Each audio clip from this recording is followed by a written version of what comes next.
Hello, जय Hind everyone. स्वागत है आप सभी का आपके अपने YouTube channel AR study zone में।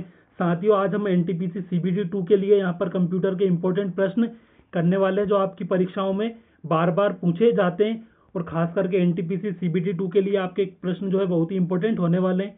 इसमें हम जो है वन लाइनर 80 इंपॉर्टेंट प्रश्न करने वाले हैं।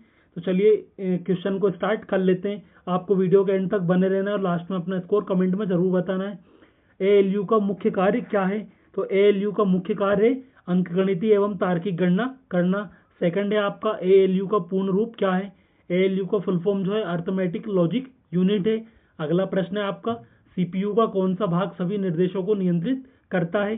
तो सीपीयू का जो है कंट्रोल यूनिट है जो सभी निर्देशों को नियंत्रित करता है। चलिए अगला प्रश्न देखते हैं आपका।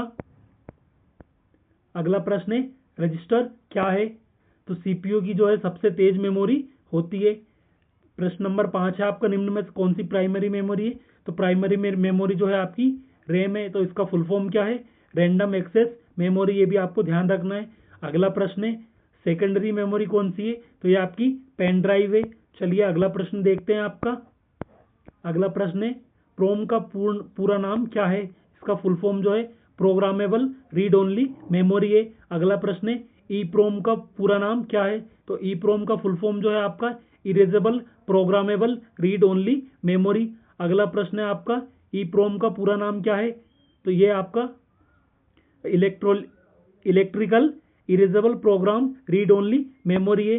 इन क्वेश्चन में थोड़ा कंफ्यूजन होता है, तो साथियों आप इन दोनों को एक बार वापस से अच्छे से देख लेना। अगला प्रश्न है आपका प्रश्न नंबर 10। हाई हाई डिस्क में जो है डेटा किस रूप में स्टोरेज होता है?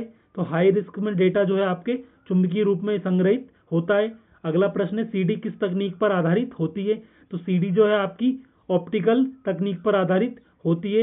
इसका फुल फॉर्म जो है कॉम्पैक्ट डिस्क डाटा है। चलिए अगला प्रश्न देखते हैं। डीवीडी का पूर्ण रूप क्या है? तो डीवीडी का पूर्ण रूप जो है आपका डिजिटल वर्सटाइल डिस्क है। चलिए अगला प्रश्न देखते हैं। साथियों, अगर आप लोगों ने अभी तक वीडियो को लाइक नहीं किया है तो वीडियो को लाइक कर दीजिए और चैनल पर नए हैं तो चैनल को सब्सक्राइब करना ना भूलें। आपको नेक्स्ट वीडियो किस टॉपिक पे चाहिए कमेंट बॉक्स में जरूर बताएं। यहाँ पर आपका अगला प्रश्न होने वाला है ब्लू रे डिस्क का मुख्य उपयोग क्या है? तो इसका मुख्य उपयोग जो है अधिक क्षमता स्टोरेज। अगला प्रश्न है सबसे तेज स्टोरेज कौन सा है? तो ये आपका रजिस्टर है। चलिए अगला प्रश्न देखते हैं। आपका एसएसडी का फुल फॉर्म क्या है? तो एसएसडी का फुल फॉर्म है आपका सॉलिड स्टेट ड्राइव। चलिए अगला प्रश्न देखते हैं साथियों। आपका साथियों जितने भी प्रश्न है ना साथियों वो सभी आपके इंपॉर्टेंट प्रश्न है, तो इनको आपको बिल्कुल भी मिस नहीं करना है। लास्ट तक वीडियो आपको देखना है। अगला प्रश्न है आपका निम्न में से कौन सा आउटपुट डिवाइस नहीं है? तो ये आपका जॉयस्टिक नहीं है। मैंने ऑप्शन यहाँ पर लिए नहीं है तो आप थोड़ा सा एडजस्ट कर लेना। ओसीआर का उपयोग किसके लिए किया जाता है? ओसीआर का उपयोग जो है आपका प्रिंटेड टेक्स्ट को डिजिटल टेक्स्ट में बदलने के लिए, ताकि आप लोगों का साथियों जो है आपका समय की बचत हो सके, इसलिए वन लाइनर प्रश्न लिए गए हैं, ऑब्जेक्टिव इसमें नहीं लिए हैं। अगला प्रश्न है ओसीआर का फुल फॉर्म क्या है? तो इसका फुल फॉर्म है ऑप्टिकल कैरेक्टर रिकॉग्निशन। चलिए अगला प्रश्न देखते हैं। आपका प्रश्न नंबर 19 है आपका माइक्रो का उपयोग मुख्यतः कहाँ किया जाता है? तो ये आपका बैंक में चेक पढ़ने के लिए किया जाता है। चलिए अगला प्रश्न है आपका माइक्रो का पूर्ण रूप क्या है? Magnetic ink character recognition. चलिए अगला देख लेते हैं। आपका ओ एम आर का फुल फॉर्म क्या है? तो ओ एम आर का जो है फुल फॉर्म जो है आपका ऑप्टिकल मार्क रिकॉग्निशन है। चलिए अगला प्रश्न देखते हैं। प्रश्न नंबर 22 है आपका ओ एम आर का उपयोग मुख्यतः किसके लिए किया जाता है? तो ओ एम आर का उपयोग जो है मुख्यतः उत्तर पुस्तिका आंसर की को जांचने के लिए करते हैं। अगला प्रश्न है आपका बारकोड रीडर किस प्रकार का डिवाइस है? तो यह आपका इनपुट डिवाइस है। अगला प्रश्न है आपका क्यूआर कोड का पूरा नाम क्या है, फुल फॉर्म? तो क्विक रिस्पॉन्स कोड। अगला प्रश्न है आपका 25। अगला प्रश्न है आपका 25 प्लॉटर का उपयोग मुख्यतः किसके लिए किया जाता है? तो बड़े आकार के इंजीनियरिंग मैप ड्राइंग प्रिंट करने के लिए किया जाता है। अगला प्रश्न है इम्पैक्ट प्रिंटर का उदाहरण कौन सा है? तो ये आपका डॉट मैट्रिक्स प्रिंटर। अगला प्रश्न है नॉन इम्पैक्ट प्रिंटर का उदाहरण जो है आपका वो है आपका लेजर प्रिंटर। चलिए अगला प्रश्न देखते हैं आपका 28। साथियों आप लोगों को वीडियो के एंड तक बने रहना है। अगला प्रश्न है आपका 28 लेजर प्रिंटर किस तकनीक का उपयोग करता है? तो ये आपका लेजर बीम का उपयोग करता है। अगला प्रश्न है आपका इंकजेट प्रिंटर किसका उपयोग करता है, तो ये आपका इंक स्याही का। अगला प्रश्न है मॉनिटर की गुणवत्ता किससे मापी जाती है, तो मॉनिटर की गुणवत्ता जो उसके रिजोल्यूशन से मापी जाती है। अगला प्रश्न है आपका 31 एलसीडी का फुल फॉर्म क्या है, इसका पूर्ण रूप जो है आपका लिक्विड क्रिस्टल डिस्प्ले। अगला प्रश्न है एलईडी का फुल फॉर्म क्या है, तो एलईडी का फुल फॉर्म है आपका लाइट एमिटिंग डाइकोड। अगला प्रश्न है आपका यूएसबी का फुल फॉर्म क्या है, तो इसका फुल फॉर्म है आपका यूनिवर्सल सीरियल बस। अगला प्रश्न है आपका 34 एचडीएमआई का फुल फॉर्म क्या है, तो एचडीएमआई का फुल फॉर्म जो है आपका हाई डिफिनेशन मल्टीमीडिया इंटरफेस है। अगला प्रश्न है आपका मोडेम का मुख्य कार्य क्या है, तो इसका मुख्य कार्य एनालॉग और डिजिटल सिग्नल का रूपांतरण करना। अगला प्रश्न है आपका रूटर का मुख्य कार्य क्या है, तो अगला इसका जवाब है आपका विभिन्न नेटवर्क को जोड़ना। राउटर का मुख्य कार्य क्या है, तो राउटर का मुख्य कार्य आपका विभिन्न नेटवर्कों को जोड़ना। चलिए अगला प्रश्न देखते हैं 37 स्विच का उपयोग किसके लिए किया जाता है, तो स्विच का उपयोग जो है आपका नेटवर्कों में डिवाइसों को जोड़ने के लिए किया जाता है। हब किस लेयर पर कार्य करता है, जो आपका फिजिकल लेयर पर कार्य करता है। अगला प्रश्न है आपका क्लाउड कंप्यूटिंग का मुख्य लाभ क्या है, तो इंटरनेट के माध्यम से डेटा और सेवाओं तक पहुंच।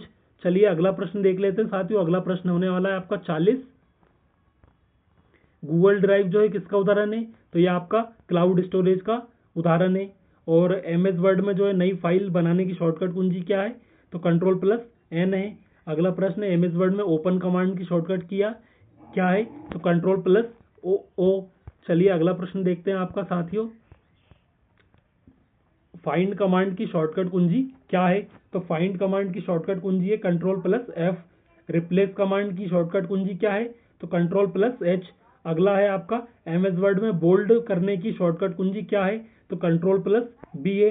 अगला प्रश्न है आपका, यहाँ पे आपके शॉर्टकट फॉर्म से साथियों आपके क्वेश्चन बनते हैं, तो आपको इनको ध्यान से देखना है।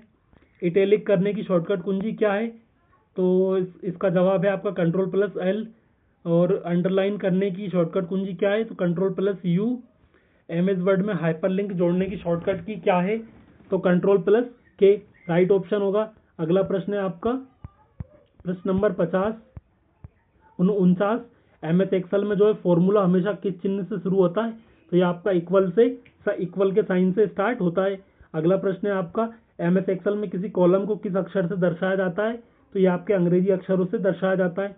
एमएस एक्सेल में रो को किससे दर्शाया जाता है, तो संख्याओं से दर्शाया जाता है।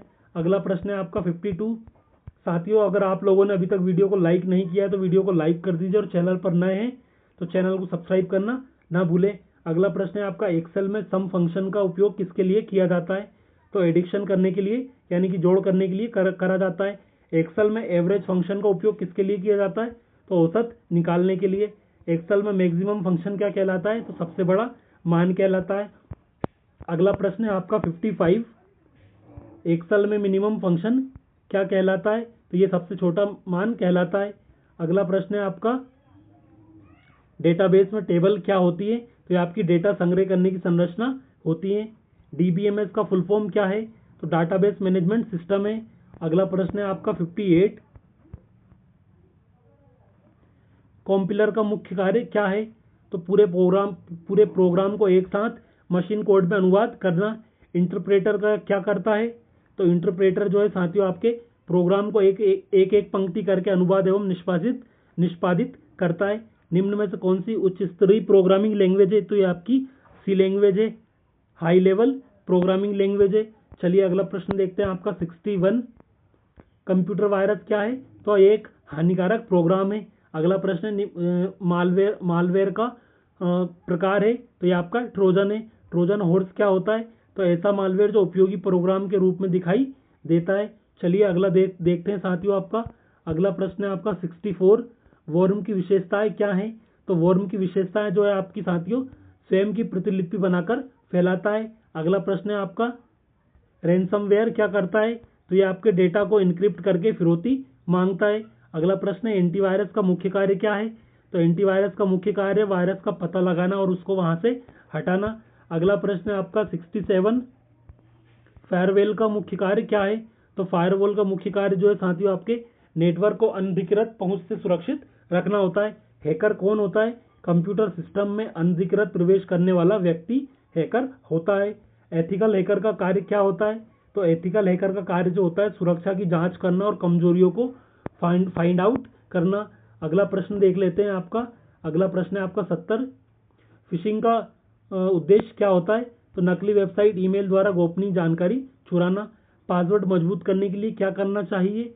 बड़े छोटे अक्षर, अंक और विशेष चिन्हों का उपयोग करना चाहिए। ओटीपी का फुल फॉर्म जो है आपका, वो है आपका वन टाइम पासवर्ड। चलिए अगला प्रश्न देख लेते हैं आपका। इनक्रिप्शन का अर्थ क्या है? तो एनक्रिप्शन का अर्थ है जो साथियों आपका वो है डेटा को सुरक्षित कोड में बदलना। और डिक्रिप्शन का अर्थ जो है आपका साथियों एनक्रिप्ट किए गए डेटा को मूल रूप में बदलना। डिजिटल सिग्नेचर का उपयोग किसके लिए किया जाता है? इलेक्ट्रॉनिक दस्तावेजों को प्रामाणिकता सिद्ध करने के लिए किया जाता है। अगला प्रश्न है आपका 76। कैप्चा का मुख्य उद्देश्य क्या है? तो कैप्चा का मुख्य उद्देश्य जो है आपको मानव और बोट में अंतर फाइंड करना है। वीपीएन का फुल फॉर्म क्या है? तो वीपीएन का फुल फॉर्म आपसे पूछा गया है, इसका फुल फॉर्म है virtual private network.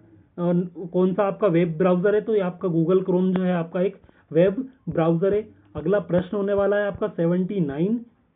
Search engine जो है, जैसा कि आपको पता है कि गूगल एक सर्च इंजन है। अगला प्रश्न है ई गवर्नेंस का मुख्य उद्देश्य क्या होता है? तो ई गवर्नेंस का मुख्य उद्देश्य होता है सूचना एवं संचार तकनीक के माध्यम से जो है सरकारी सेवाएं जो है नागरिकों तक पहुंच जाती है। साथियों आई होप आप लोगों को वीडियो पसंद आया होगा। अगर वीडियो पसंद आया है तो वीडियो को लाइक कर दीजिए और चैनल पर नए हैं ना तो चैनल को सब्सक्राइब करना ना भूलें। आपके इन 80 प्रश्नों में से आपको कितना पता थे पहले से आप कमेंट बॉक्स में बता सकते हैं, और नेक्स्ट वीडियो किस टॉपिक पे चाहिए ये भी आप कमेंट बॉक्स में जरूर बताइएगा। चलिए वीडियो को यहीं पर एंड करते हैं। जय हिंद, जय भारत, वंदे मातरम।